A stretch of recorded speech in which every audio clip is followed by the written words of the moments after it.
Anyway, you have the compulsion. If you're not happy with it, now you have two problems, compulsion and unhappiness.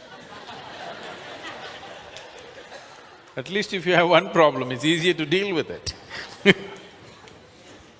You have your compulsions, learn to look at it joyfully. This doesn't mean you're happy about your compulsions, you are happy.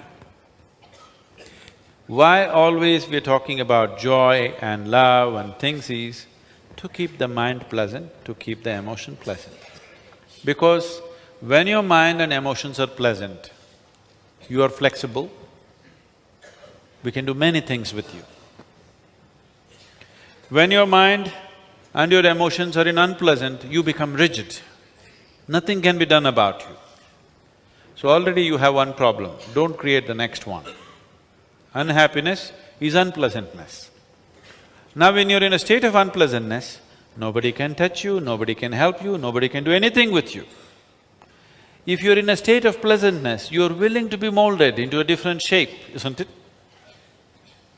When you're in a state of unpleasantness, you're not even willing to be touched.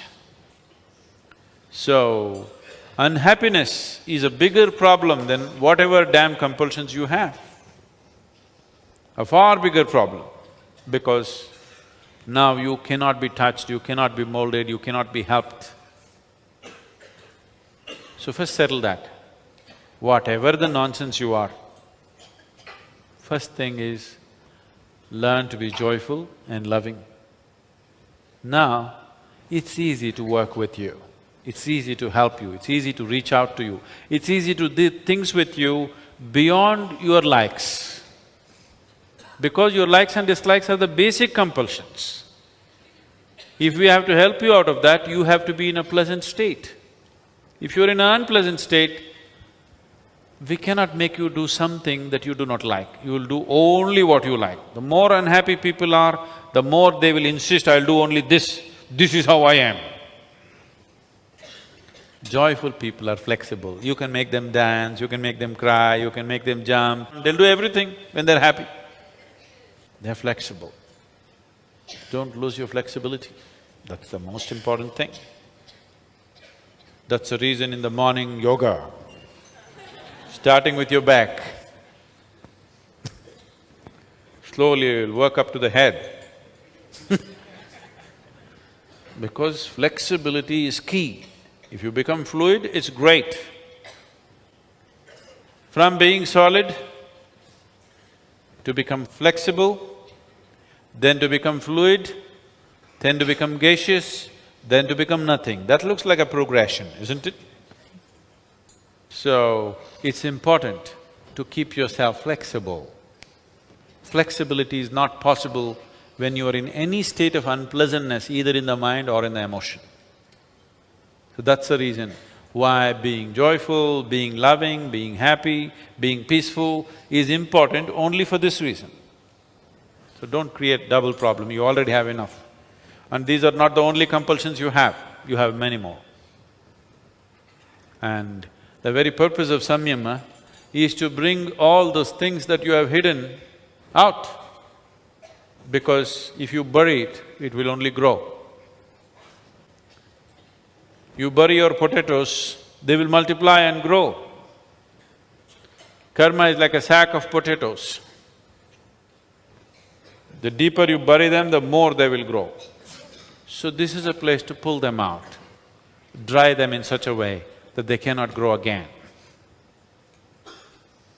If you put yourself through intense enough sadhana, you will see when you go out in the world, so many of your simple compulsions are gone.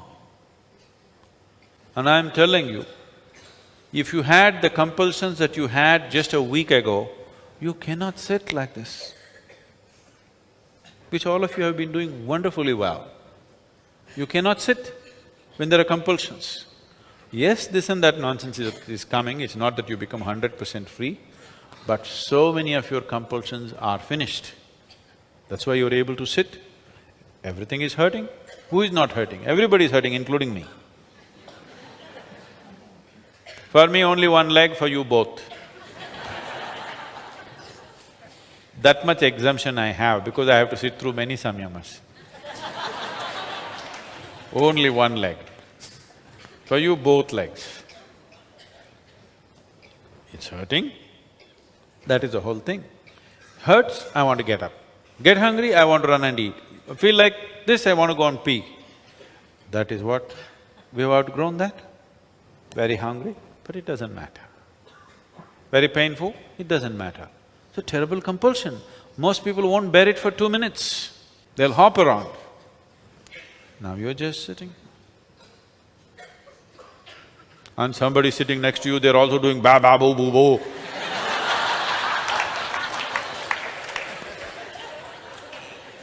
They're pulling out all their potatoes, not just yours.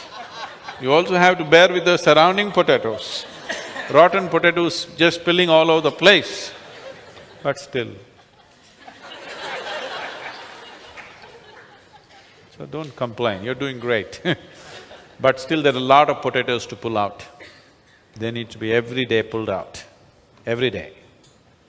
Just doing it once a year, 7 days is not good enough. Every day, you pull them out, dry them up and keep them in. Dry them to such a point where they cannot sprout again. Then it's okay, potatoes are useful. You shouldn't get rid of your potatoes because all your experience of life will go. Just dry them in such a way they don't keep growing. What is there is there. The same damn potato grows into 1,000,000, that is an exaggerated potato, isn't it? So you dry them and just keep it as what it is. See, it is like this.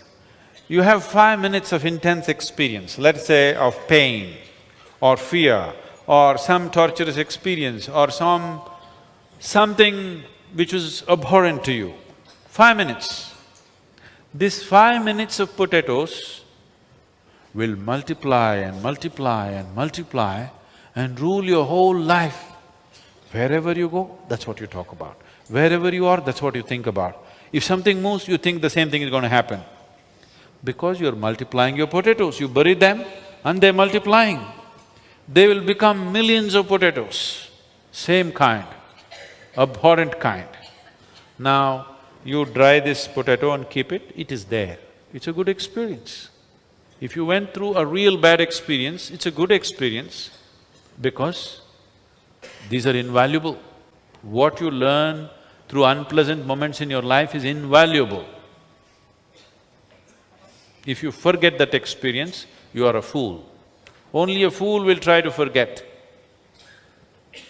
If you're smart, you must remember every unpleasant experience you had without resentment, without anger, without unpleasantness, just in your memory always, so that you never ever get into the same situations again. If you burn your experience, you'll go through the same nonsense all over. We just want to pull out the potatoes, dry them in such a way that they cannot sprout, but we want to preserve the potatoes. We don't want to get rid of them. Otherwise, you'll be again an ignorant fool who'll do the same things all over again. The value of life's experience cannot be thrown away. The value of lifetimes of experience definitely cannot be thrown away. It's needed. If you can keep them at a distance and use them as experience. If you let it grow into you, then it just poisons your whole life. Karma is the only thing, the memory of experience is the only thing which can bring wisdom to you. And it is the only thing which can bind you. And it is one thing which can so heavily poison your life that it can destroy you. So karma is not the problem, how you carry it is the problem. How you carry it is the only problem, karma is not the problem.